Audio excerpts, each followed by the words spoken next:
What's wrong, fellow Imperial Stormtrooper? You've been mopey all week. I'm tired of being a stormtrooper. How can you be tired of that? We've got everything. We've got blind obedience to the command hierarchy and total loyalty to Emperor Palpatine. And this cool-looking white armor. I'm going to stop you right there. This armor is really terrible. Anytime anybody shoots us, we die. Anytime anybody hits us in the head, we get knocked out, even though we're wearing helmets. I would say our armor is purely decorative, but it looks like crap. Children call us bucketheads. Hey, buckethead. That really hurts. Yeah, but we're large and in charge. We're winning. We have so much winning. We have, to quote Emperor Palpatine, the best greatness and the top winning stuff thingness. He's a buffoon. Hey now. And would it kill them to let us practice shooting sometimes? We never hit anybody. Like, we literally never hit anybody. Like in the battle down on Scarif, the blind guy in the bathrobe was more accurate than our best guy. I'm not even going to use the term best marksman because that would be a joke. You got to learn to look at the bright side. We're not even supposed to do that. We're the dark side, remember? I mean the good times. How about on Hoth? Remember? General Maximilian Veers was placed in command of the ground assault and led the contingent of AT-ATs and AT-STs under the unilateral command of the Blizzard Force. Veers, wary that rebel starfighters would swarm the Executor's INCOM Y-85 Titan dropships, called upon Death Squadron's more versatile Gazanti-class cruisers, which could carry only 2 AT-ATs at a time, unlike the Titan's 4. Blizzard Force barges and troop carriers, escorted by TIEs, converged at the Morsh Marian glacial feature well north of the heavily fortified mountain base. Huh? Was that fun or what? I don't remember it being fun. Well, it was. Look, we suck. I'm tired of sucking. I think somebody needs a hug. Okay, that didn't go so well. Maybe without our armor on? Meanwhile, it's the nose, stowing away on Rogue One. And now his Rebel Alliance call sign is Bantha Cheese, Colin McEnroe. All right. Too much laughter here. Too much laughter. There was very serious stuff ahead of us here today. Very serious as we get ready for Rogue One. So before I even introduce the panelists, I have to say I'm amazed that things are going so well so far because this show was in trouble earlier today. Wolfie had like a temporary cap from her tooth split off or something.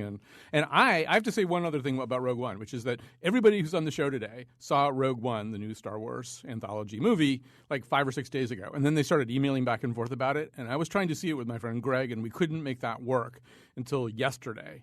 So there are like 35 embargoed emails that I had to read all at once today. And also when we did see it yesterday, there was a woman in the movie theater with 2 toddlers in a stroller, like a double stroller. And I thought, you must do that just so someone will offer you $20 to leave. It's like maybe a way she makes money. Like, I'll give you $20 to take those babies out of here. All right, so it's time to begin. Rebecca Castellani is a scholar of modern literature. John Dankosky is executive editor of the New England News Collaborative and host of The Wheelhouse and Next on WNBR. And Pedro Soto, this is the best time ever to say his title. It's going to sound like we made it up. Pedro Soto is Chief Operating Officer at Spacecraft Manufacturing in New Haven. They do make the guidance systems for the Rebel Alliance destroyers. But it's important to get that on the table. You have kind of a conflict of interest. So we're going to talk about Rogue One, and we are going to try our mightiest not to spoil significant things. I mean, if you're the kind of person who thinks, I don't want to know anything about this movie, then why are you even listening now? Why have you listened even this far? But we're going to try not to spoil really important things. We may tell you little things that will would become evident to you anyway in the first 20 minutes or so of watching the movie. So the big existential question posed in one of those 35 emails by John Dankosky is, why did we make this movie again? Explain what you meant by that question. Well, look, we've got the original 3 Star Wars movies, which were the Star Wars trilogy movies we all grew up with. And then we had the 3 horrifying movies that were made that were meant to come before that trilogy. And we all knew that was a tragic mistake. And now we have a new series of movies that are meant to come afterward. We've had one of those films, which I think most people here liked an awful lot more than we liked the first 3 movies. And it took us back in some ways to that original Star Wars feeling. This is an anthology movie, which means it's not part of that continuum. It's not part of the 9.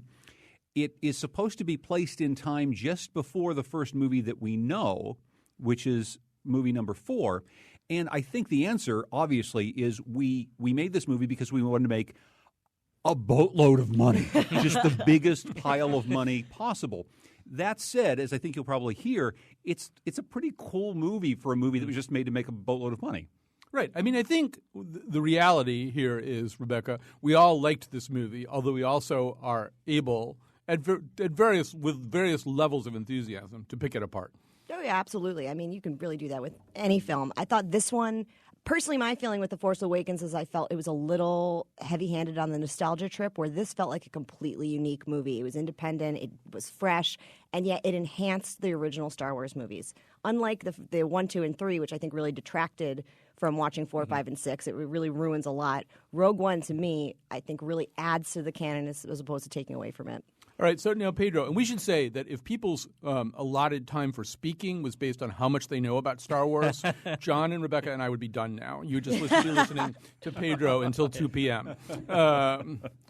So there's so many things to say about this. But I think one thing, and you love Star Wars, yes. And I think you really like this movie, but I think you agree, as I think we all do, that this movie is another movie involving the Death Star. Although, to be fair, this movie is more about whether the Death Star is going to be ready for the Dagobah Yard Goats next season.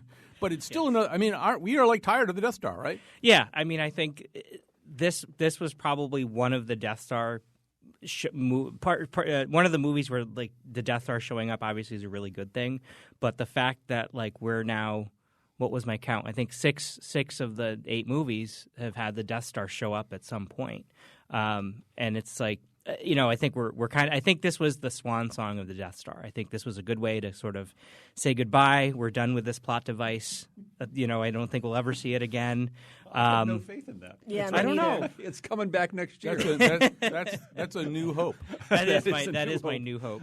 But I mean, in terms of this movie, this was really, I think, the Death Star movie that we really wanted to see, and I think this was really the prequel that we wanted to see. I think taking those 2 paragraphs in Episode 4, in the opening scroll and turning them into a movie, this was the movie that it should have been. I want to talk a little bit about the cast of this movie, which I think is really one of its strengths. That it really is. I mean, one criticism that I sometimes had of some of the earlier movies is that they were about this incredibly multi-species panoply of alien life, except that the human beings were almost entirely white, except for Billy D. Williams. Whereas this is kind of, John, this is a real global cast, and this includes people who are even more famous in their respective foreign medium or movie markets than they are here. And it lends itself to then being a better movie. You just have more interesting characters. You have people who are fun to watch on screen. You have interactions that you never had in the original movies when you had this sort of lily white cast. I think that we're going to say a lot of nice things about Riz Ahmed, who appears in this movie, as he does in every other movie in 2016, as a matter of fact. And the best television show. And the best television show. And Netflix. Yeah, exactly. I will say that the thing that I put on the table was I really feel like his character is underutilized. Diego Luna's character is overutilized, and I just wish that they'd switch places. If you just switch those 2 guys, it becomes a much better movie, a much more watchable movie. I know you'd like to watch that movie, Rebecca, even more so. Yeah, I'd like to watch a movie with everyone played by Riz Ahmed. Yeah. So Riz Ahmed, who, to contextualize him, is the defendant in the HBO series The Night Of. He's a counselor in the OT on Netflix right now. He's like a software developer or something in Jason Bourne, and he plays in this one a pilot for I don't know, I'm going to get this wrong, get in trouble with Pedro, but it's like for an Empire cargo ship or something, and he kind of turns. But the male lead, I think, is Rebecca Diego Luna, yes. Who's a tremendous actor. I don't know why do you guys want to? I thought he did a really good job. See, my personal problem with Diego Luna has nothing to do with his performance. It's that my sexual awakening was ushered in by... Do you want to hear this? Yes, you do. By Diego Luna in the very C-list movie Dirty Dancing Havana Nights. So I cannot quite separate Diego Luna dancing the salsa in a sweaty Cuban club from Captain Cassian Andor. So I do believe, and just in terms of chops, I think that if you'd switched Riz and Diego Luna's roles. I think it would have been much stronger. I absolutely agree with John in that. I know sure. Pedro Diego plays, I mean, he's sort of the Han Solo character in a way. He's kind of the slightly less ethical, prepared to shoot first, if necessary, guy who, on the other hand, has some kind of moral core. I don't know. I as much as I love Riz Ahmed, and I totally concede we are living in Riz Ahmed's world right now, on guest passes. But I actually kind of enjoyed him. He had a kind of darkness that I liked. I think that as the movie goes on, I think it pays off. I think initially he seems almost a little too clean cut to be this murderous sort of anti-hero. But I think as the movie goes and as you kind of get to know him and learn, that there's the heart of gold underneath is really there. I think it does work. I think it would have been very different with Riz Ahmed. It would have been I miss the Han Solo charm. I think that's what it is. You're looking for that figure that's gonna, and it was the droid. It was K2SO that took on that sort of. That's true. Cheeky. He was. Yeah. Okay, we better talk about him. All right. So this movie introduces, and we're going to let you hear, a new robot. A snarky robot, as John Dankosky says. His name is, and he's also just a lot more butch, really, than, C-3PO. He's K2SO. Let's hear. He's voiced by Alan Tudyk, who, we all have like a little Alan and played Tudyk. by as motion capture. Oh, motion capture? He did it too? Okay. Yeah. All right. So let's hear a little K2SO. Why does she get a blaster and I don't? What? I know how to use it. That's what I'm afraid of. Give it to me. We're going to Jeddah. That's a war zone. That's not the point of... Where'd you get it? I found it. I find that answer vague and unconvincing. Trust goes both ways.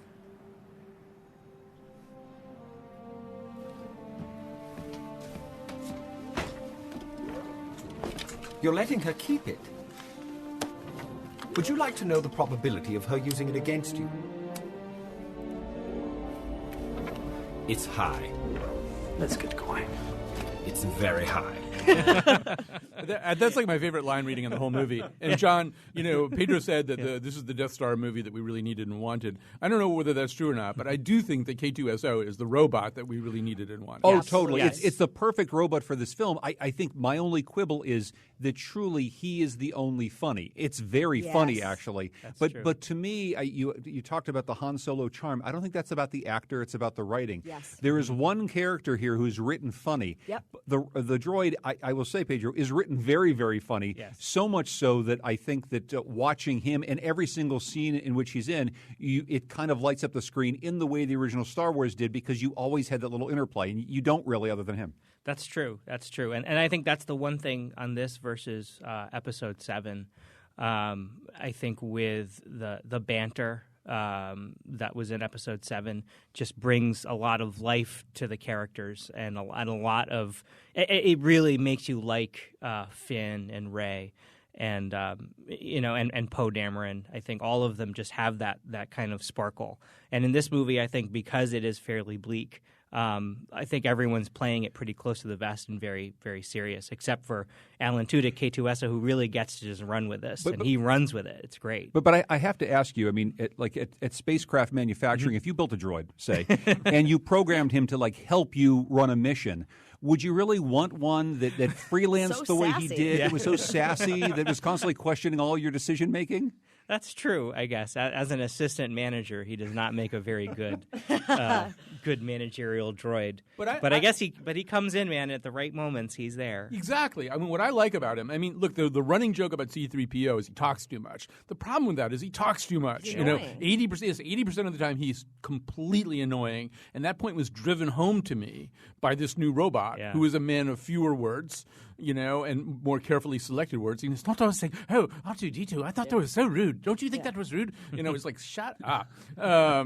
But this gets to the issue of writing, Rebecca, which is something that you emailed about. And one thing that I would like to say in terms of the humor stuff, as Pedro's saying, there are gradations of humor within the Star Wars universe. But there are also boundaries of humor. Like Star Wars is never going to be funny like Guardians of the Galaxy is funny, right? That's like real Marvel comics funnier than most Marvel comics. And that there are sort of each one of these places, each one of these franchises has kind of a sweet spot for where the humor can be. But you were not nuts about the writing.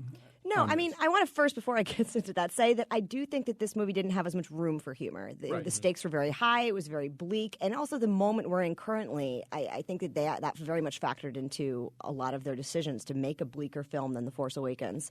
That being said, there were definitely some lines where my eyeballs hit the ceiling. I mean particularly Darth Vader at one point makes a pun that I just almost got out of my seat and had to get a cold glass of water because I was so rage-filled by that. Well, you just said Darth Vader. Darth Vader's in the movie. Yeah, it's that's amazing. Right. It is amazing that Darth Vader's in the movie, and other characters are in the movie, including, we can't tell you all I knew the this was going to be too hard for me. Well, he's in the trailers. So. He's in the trailers. That's right. I'm okay. I'm off the hook. That's not a spoiler. I don't think that's a spoiler. No. And it's I not didn't a spoiler. say the pun either. No, and you didn't say what the pun Because is. And Darth Vader, if you ever saw his Friars Club roast, he actually can be very funny. And then chokes the audience at the end. But Pedro, here I'm about to commit an act of sacrilege. But I think it's also easy to forget how, at least by the account of the actors themselves, how badly written Star Wars: A New Hope was. Yes. Oh, I agree with that. I mean, Harrison Ford famously said to Lucas, "You can write this bleep, you can type this bleep, but it's another thing to try to say it." Alec Guinness wrote to a friend. He was so disdainful of Lucas that first of all he thought his name was Paul. He said, "Paul Lucas is writing, rubbish dialogue for me that makes my character unbearable." I mean, there was a lot of clunky dialogue in there, and maybe we've become accustomed to more sophisticated kinds of dialogue in a lot of different movie franchises since then.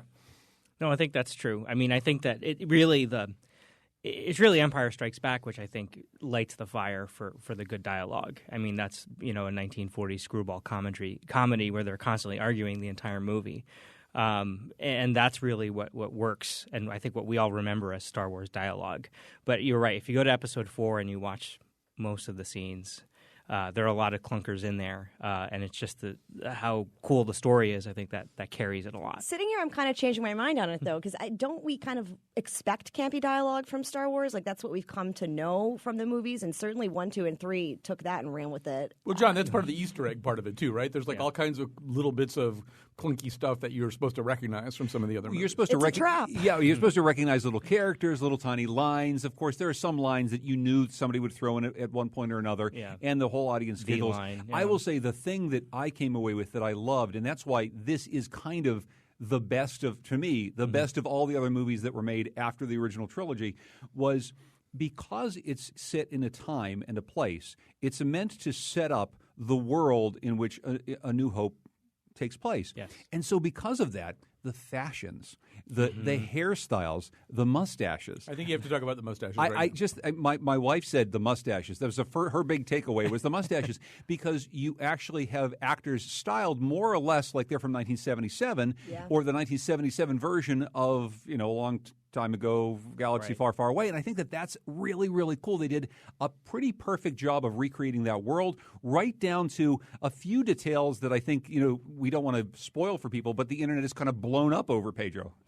I mean, just if you go inside some of the dwellings, there's little Easter eggs hidden on the side. The real Star Wars fans will come away. If you see this 20 times, you'll come up with 1,000 new things. Right. I mean, there are plenty of Easter eggs in the movie, and me, the biggest Star Wars fan, for me, it was just just candy. It's like, oh, and here's that, and here's that. I mean, there's stuff from the prequels. There's ships from the prequels. There's ships from this. There's lines from Rebels. It's everything. Now, the thing that I'm a little conflicted of is that really, Star Wars is probably one of the only movies that can actually do this and go to this well of this, giant sort of movie universe and sort of put them in. In this particular movie, I think they did it 90% amazingly well, where they're not hitting you over the head with it.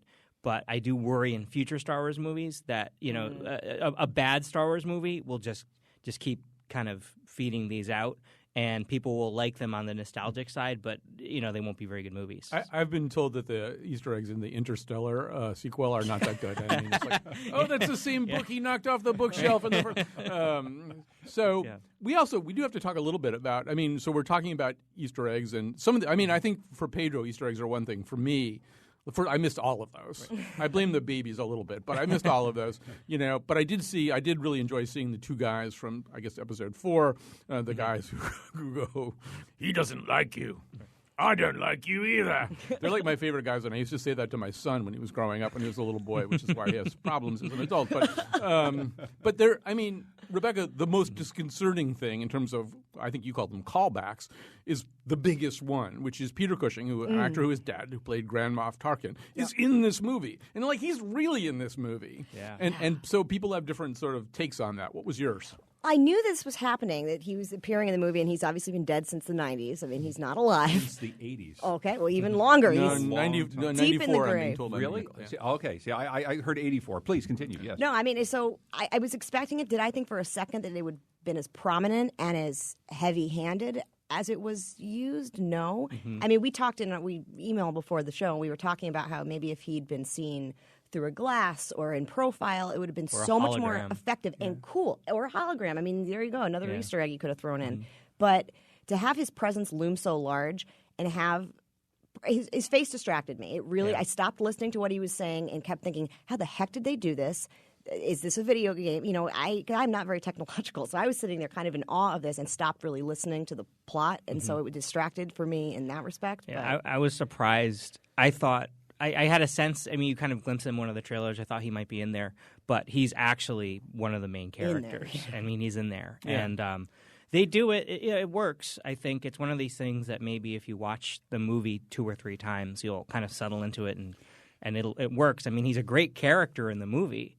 But it is the way he's done is a little bit jarring because A, you know that he's no longer alive, and B, because you can tell that he's kind of digital. Well, it's sort of the height, though, of a lot of the problems we've had with every Star Wars iteration since the original trilogy.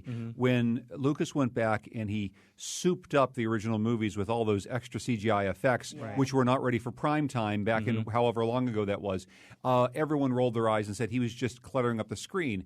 The prequel movies are just cluttered with all sorts of drones and things that you can only Jar Jar Binks. And, of course, with Jar Jar Binks. And it sort of was the height, I think, of that uneasy tension between things that we see real people doing or puppets doing with people inside them, and then things we can't really quite believe are there. Yeah. And that was the only dissonance I really felt in the whole film was just there's all this really great real stuff happening or real looking stuff, and this is something that just didn't look real enough to – it didn't ruin the movie for me, but it wasn't the best thing, and maybe in 10 years they'll be able to do that. It was 1994. You're right.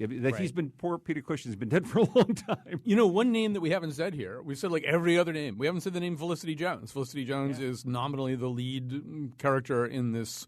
It's interesting, too, because I like Felicity Jones, and I think she's really attractive, too. Although what I think is she looks like a really, really, really hot rabbit. The second hottest rabbit after Jessica Rabbit. But that's just me. I just wanted to put that weird thing in. But I don't know. Like, I don't think you didn't like her, right? I thought she really did a good job. It's not that I didn't like her. It's just the fact that we've gone half an hour into this conversation and her name hasn't come up to me speaks more than anything I can say about her. I just thought I was very underwhelmed by the performance, and especially if you compare her performance to Daisy Ridley's performance, which from the second was just energetic. I thought Daisy Ridley was the best part, hands down, of The Force Awakens.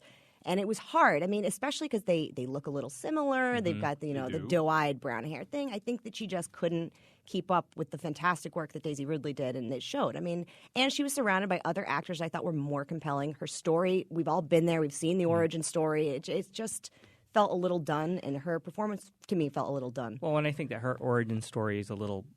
It's a little problematic because you're only given. First of all, I mean, they literally set it up, and you'll see at the beginning of the movie it's kind of a flashback, and you go back in time. Which again, another thing with modern movies is this sense that you always have to show the childhood of the main character, and that takes almost like 15 or 20 minutes of the movie, and that's the setup, right? That's her childhood, that scene, what she sees, that drives her for the rest of the movie, and it's not that compelling.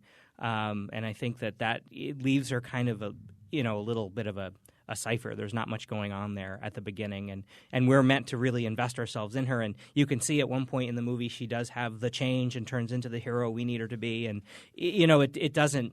It's not like a Daisy Ridley, exactly like in Episode 7, where she does have that payoff. She does, from being reluctant, turns into the heroine. And so I think that's definitely something in this movie that didn't quite work. Something else in the movie I will say that didn't quite work, and I was fascinated by this, that I don't get out to the movies very often, but I've seen 2 movies that are science fiction fantasy movies, and they've both been released within the second half of the year. And I liked both movies very much. And somehow or other, Forrest Whitaker was the worst actor in both of them by a long shot. Bad. By like a really long shot. And I really like Forrest Whitaker in so many things. But in Arrival, he puts on a weird Boston-y accent of some sort that's frightening to listen to.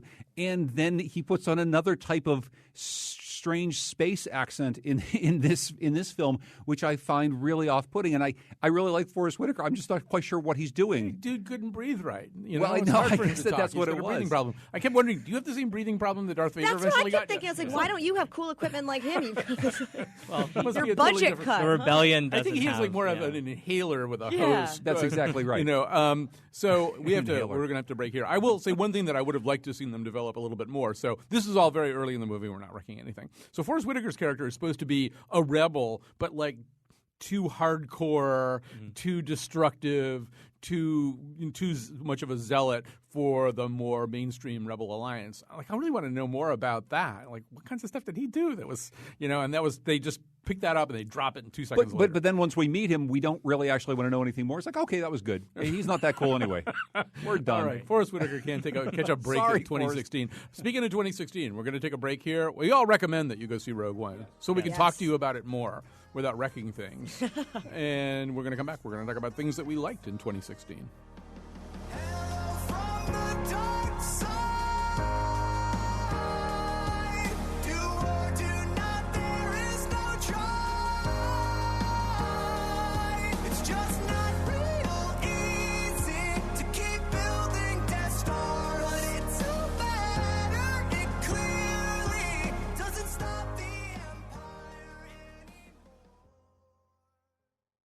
All right, we're back. So we talked about different ways that we could deal with this part of the show because we're not going to be doing a nose next week. We're not doing an end-of-the-year nose. Our end-of-the-year show is probably going to be on Thursday of next week when, as we do annually, Big Al Anderson and Jim Chapdelaine, and I think this time maybe a cast of other guest stars. We're going to do kind of a holiday special, which we do every year. And we just sit around and play songs and talk and stuff. So that'll be how we wrap up the year. So we're going to wrap up the year culturally on this episode of The Nose. We're going to use 2 segments to do it. And, yeah, I know everybody hated 2016 and everybody that we love died and all that kind of stuff. I get that. And they elected the wrong president. I get that. But I actually thought, if you can get past that and into the kind of the Riz Ahmed part of 2016, there were some pretty good things that happened. So I asked all of the panelists to mention some of their favorite things. And we're going to go one by one. We're going to do round robin, basically, is what we're going to do. We're going to start with Rebecca Castellani. We're going to start with, this is sort of like best of 2016 for babies because you liked Hamilton, which was like the most popular thing of 2016. Yes, I know. I felt like I was going to be a little cliche, but I just saw it last month, and I've always been a bit of a musical theater nerd. I'd never really done much theater myself, but I've always had, that goosebump feeling. And from the second the curtains opened to the second it ended, I had that feeling throughout. I was not bored. I was not distracted. It was absolutely riveting. It did something that I've never seen theater really do. It just was everything I wanted it to be and then some. And a lot of it resists articulation for me because it was just pure feeling. It really was emotive and powerful. And the performances were spectacular. I was by no means seeing anywhere close to the original cast. I believe only the actor playing George Washington was part of the original ensemble. Everyone across the board was stellar. It just was wonderful. And I do think it's one of those things, it's really tough to get tickets, but the soundtrack, if you do really listen to it start to finish, does get you the same place because there is no spoken word. It is the song from the beginning to the end. Just speaking of soundtrack, first of all, if you're in some kind of working in a hospital right now, could you wake up all the people who've been like in a coma for about a year? Okay, so wake up. Okay, so the soundtrack to Hamilton, it's the whole story is couched in the time of the American Revolution, but it's a lot of it is sort of rap and hip hop and R&B, and so here's a little bit of Dear Theodosia.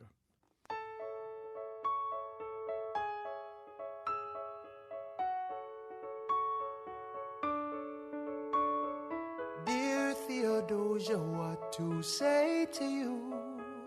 You have my eyes, you have your mother's name. When you came into the world, you cried, and it broke my heart. I'm dedicating every day to you.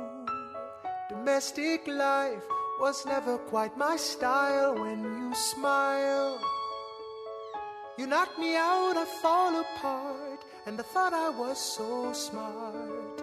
You will come of age with our young nation. We'll bleed and fight for you. We'll make it right for you. All right, just listen to the sound. Soundtrack's really great. I still haven't seen the play. The mixtape's not bad either. Yeah, the mixtape. The mixtape, which popped up on my streaming thing, is also great. So Hamilton, yeah, I mean, try to get tickets. I still haven't gotten tickets. I see a lot of musical theater, and I still haven't gotten tickets. Anyway, I'm grumpy about that. But so we're going to move. We're going to go from music to music. We're going to go to John Dankosky now. The year started with speaking of musicals, I was lucky enough to see Lazarus, which was the David Bowie musical that ran at New York Theater Workshop just as David Bowie was dying and was playing as he died. And some of the music that you hear from this album is also in that musical. But tell us about Black Star. And you know what we'll do is Wolfie, let's just play a little bit of Black Star underneath John as he's talking about it. Sure. And I will say that to me, it's the record of 2016. And not just because I think it's a really brilliant record, but it's the closing statement by one of the biggest artists of my lifetime. But it really sounds like 2016 to me. It's a really dark record, and it's really unsettling. And it feels, as I listen to this music, like the world is breaking apart, right? It just has an unusual edge to it. What David Bowie did is he essentially recruited this guy, Donny McCaslin, who's a jazz artist who is playing in small places in New York City with his band. A friend said, you should really check this guy out. Went to this small bar, saw him play. When Donny came off the stage, David Bowie said, that was really loud. And then they forged this friendship, and he asked him to come in and make this record with him. So it's filled with jazz and improvisation. It's filled with strange wordplay. It's filled with a lot of very dark imagery and some really beautiful lyrics too. I can't say enough about how much it makes me feel. I'm not sure how it makes me feel. I don't love the record every single time I listen to it because it's so hard to listen to, but I just love David Bowie so much. It's a pretty brilliant last statement, I think. All right, so Black Star, and John's favorite album of the year. I get to go next. I'm going to talk about a movie. It's actually has gone very quickly from obscurity to a lot of critics' 10 best lists, often inching up to around 2 or 3. It's called Hell or High Water. It is a modern Western. It very much takes place in a world that energized the Donald Trump candidacy. This is about people who are kind of losing the economic game. We're going to hear a little clip. This is almost from the very end. It's Jeff Bridges and Chris Pine talking towards the end of the movie. You boys know how rich they're going to be? They don't know anything yet. You take them to the funeral? Like I said, they don't know anything. You want a little advice? No, I don't. Go see him tomorrow. You got any idea how much I owe Debbie in child support? You got enough in your front pocket to fix that problem right now. You can't spare it, you know that. Maybe we should hit another branch.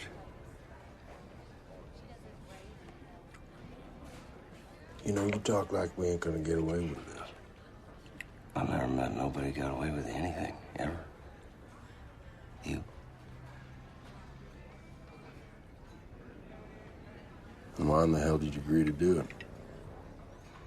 Because you asked, little brother. So I misspoke. That's actually Ben Foster and Chris Pine. Ben Foster's amazing in this movie. I sort of only kind of dimly aware of Ben Foster. I mean, he's like the bad guy in a lot of movies, but he's just terrific in this. Jeff Bridges is wonderful. I mean, this is a movie that in many ways does resemble No Country for Old Men, but it has its own real thrust to it, and it is just terrific. All right, where are we going next? We're going to Pedro. Pedro, we're going to go from tragedy to comedy. One of your nominations was Veep. Yes.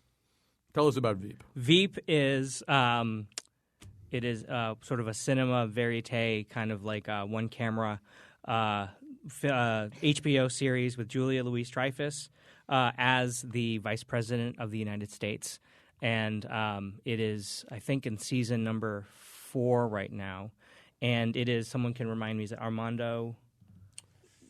I'll look it up after, during the clip. The Iannucci, the person who created the show. He's British.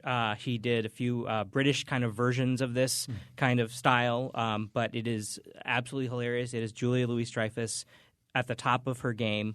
It's mostly improvisational, the way it works. It is vulgar as all get out.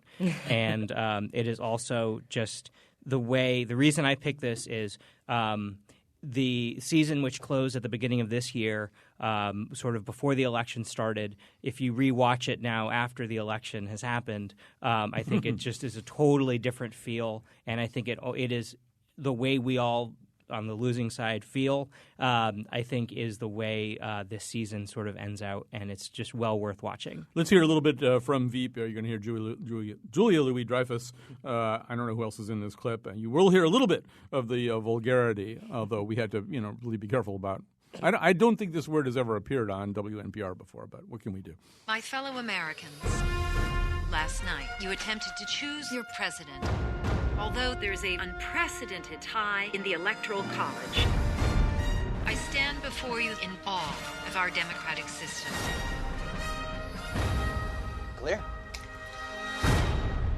This election has just been brutal on me. My eyelids are starting to look like Keith Richards' ball sack. Oh, please, he wishes. All right. See, the world didn't end yet. All right, so we're going to go to producer Jonathan McNichol. I invited him to share some of his favorite stuff of the year. This is, I guess he's going to explain all this to us, right? This is Barcade. There is a newish restaurant in New Haven, opened in April of this year on Orange Street. And, I mean, the food is good, and the beer and cocktails list is excessively long and all that kind of stuff. But I'm not going to talk about that because I'm sort of constitutionally opposed to talking about food and drinks on the radio. But that's not the point of this place anyway. The place I'm talking about is Barcade New Haven. It's a bar that's also an arcade. Like a real arcade, from the 90s or the 80s, like with stand-up video game cabinets, dozens of them, like 62 according to their website. Games like Arkanoid and Asteroids and Bubble Bobble and Burger Time, Crazy Taxi, Dig Dug, Donkey Kong, Frogger, Miss Pac-Man, Q*bert, Tecmo Bowl, Tetris, Tron, and then like 50 other ones. They have tokens like a real arcade, like Chuck E. Cheese's, and then I've got tokens in my house like I did when I was a kid. And I should say, too, that I have photographic proof that I've had the high score on the Asteroids machine there more than once. I think that says more about the popularity of that game than it does about my skill on it, though. My high score is like 12,000. I guess apparently the high score on that machine is some jerk with the initials JNB who got nearly 89,000 points. But anyway, Barcade in New Haven. I think when you say Frogger, you have to say it like George Costanza. Say Frogger, Frogger. I just have to say, there's something disconcerting about the idea of being at a bar and having it be just like the arcades I was in as a kid, but only having everyone be liquored up.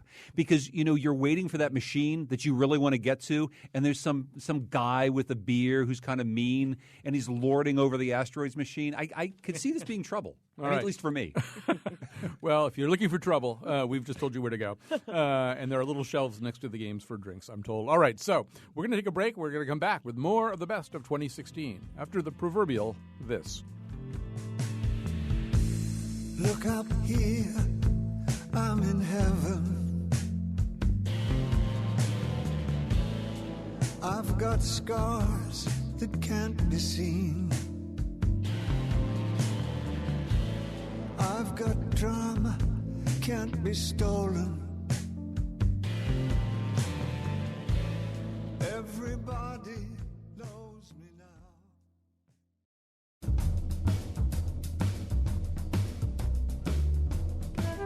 Why in Star Wars is every admiral a fish? Is there some kind of old boy tuna network? Can Wookiees not get promoted?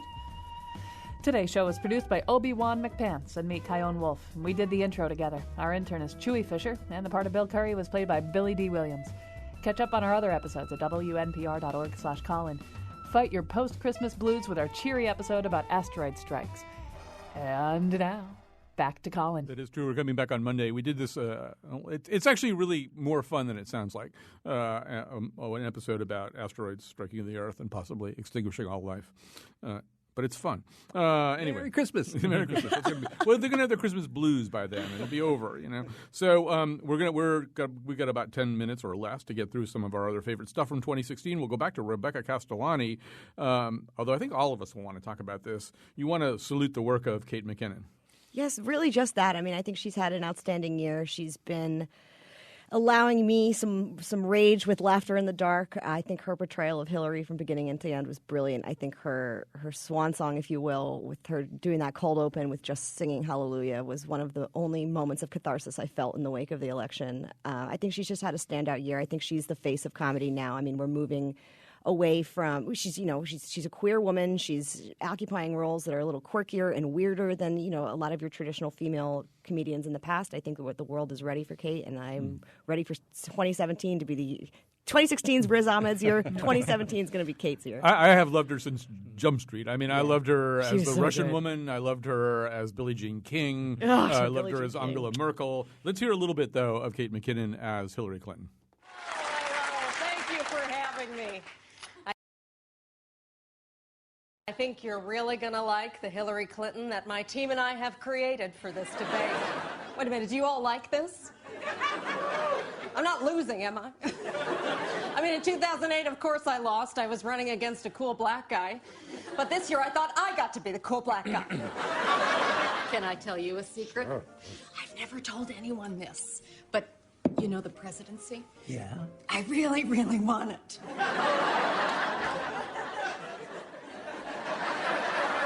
You don't say.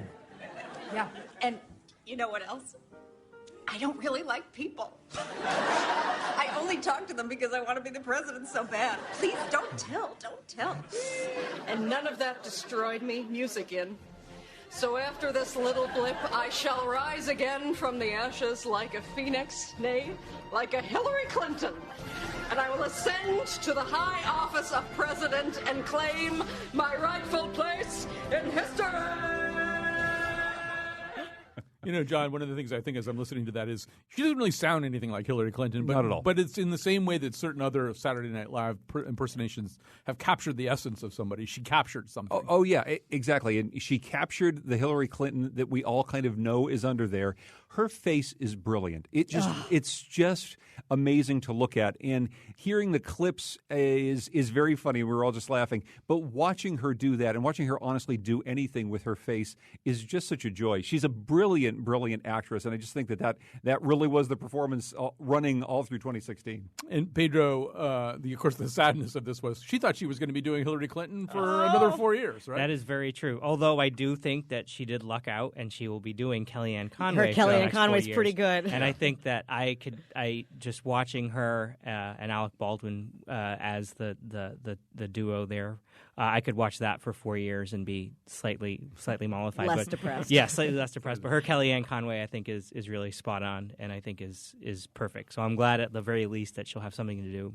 So, John Jankowski, we're all looking for a new podcast to listen to as we erase 538 and various other things from our podcast queues. So you've got one for us. Well, and it's the number one podcast in America right now. I'm not going out on a big limb here, but Crime Town is a Gimlet podcast that explores, in its first season, the crime town that we all know from New England. It's Providence, Rhode Island. It tells the story, on one hand, of Raymond Patriarca, who was, of course, the big boss of New England crime, the guy at the top of the food chain above Whitey Bulger and everyone else, and also the story of Buddy Cianci, who's one of the great comic tragic figures of all time, much beloved in Providence, went to jail while mayor. There's so many stories to tell, and somebody like me in radio listens to the credit list at the end of this and goes, oh, great. Well, that's fine. There's as many people working on Crime Town as there are on this new Star Wars movie. There's like a cast of thousands, but it sounds like it. It's beautiful. It's archival interviews. It's new interviews with old mobsters with great accents. It's really worth checking out. All right, since he says it sounds so great, let's hear a little bit of Crime Town. Patriarca ruled over a kingdom of crime that extended across the country. He was a silent partner in Las Vegas casinos with Frank Sinatra. Whitey Bulger, maybe you've heard of him? Even he had a kick up to Raymond Patriarca. And if you ran a card game or a prostitution ring or a numbers racket pretty much anywhere in New England, a portion of your profits went to the boss. I don't care what you did. You want to go break somebody's window, you got to get permission from Raymond. Again, Albert Baraducci, who grew up not far from the Coinomatic in Providence's Italian neighborhood, Federal Hill. Raymond was no chump. He was no chump. That's his business. That was the key word. That's his business. That's his business. I own the streets. I own all the illicit activities. I'm the one who built it. I'm the one who started it. This is my money, not yours. This just happens to be organized crime, and people don't get fired. They get fired at.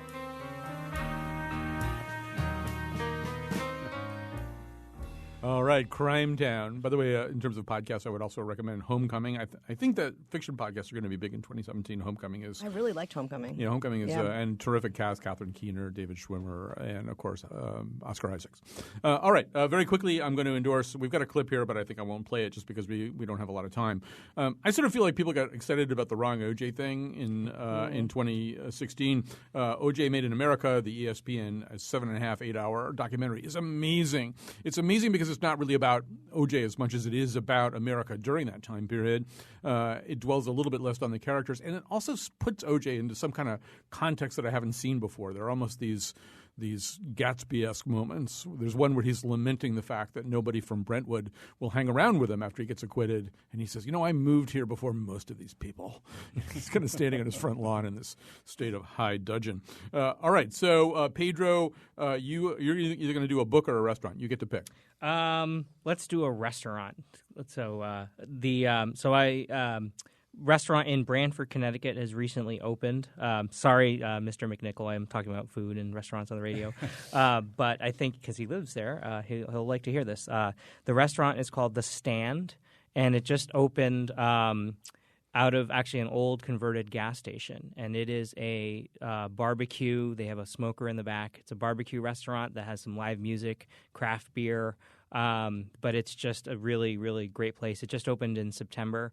And it's well worth visiting. It's just a fun place, and driving down near the water in Brantford, across I think from Lenny's Indian Head there. They're situated, and it's well worth the visit.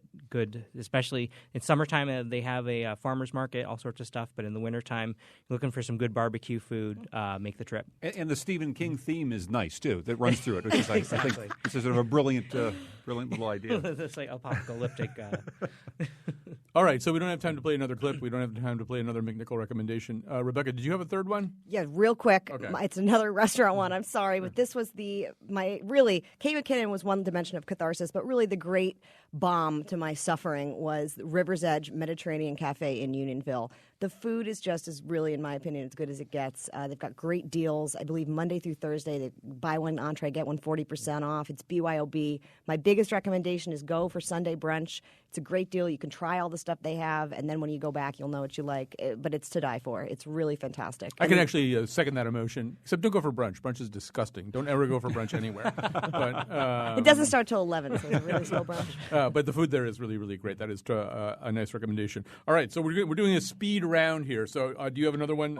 Really quickly, my art experience of the year was the Wassaic Project. Every year there's this art festival in the little hamlet of Wassaic in Amelia, New York, just over the border from Connecticut. Right now they're taking exhibitions. If you're an artist, you can get into this. It's a beautiful art exhibit that runs all summer long in a gigantic converted grain mill. All right, and I'll just do one that bridges from today to yesterday. Underground Airlines by Ben Winters is an amazing novel. It's an alternative history. The Civil War came out differently, and there's well, anyway, I don't want to say too much more about it. It's terrific. It bridges to our Monday show, which features Ben Winters, the author of this book, because he also did a series of books, detective novels set in the interval before an asteroid strike of Earth.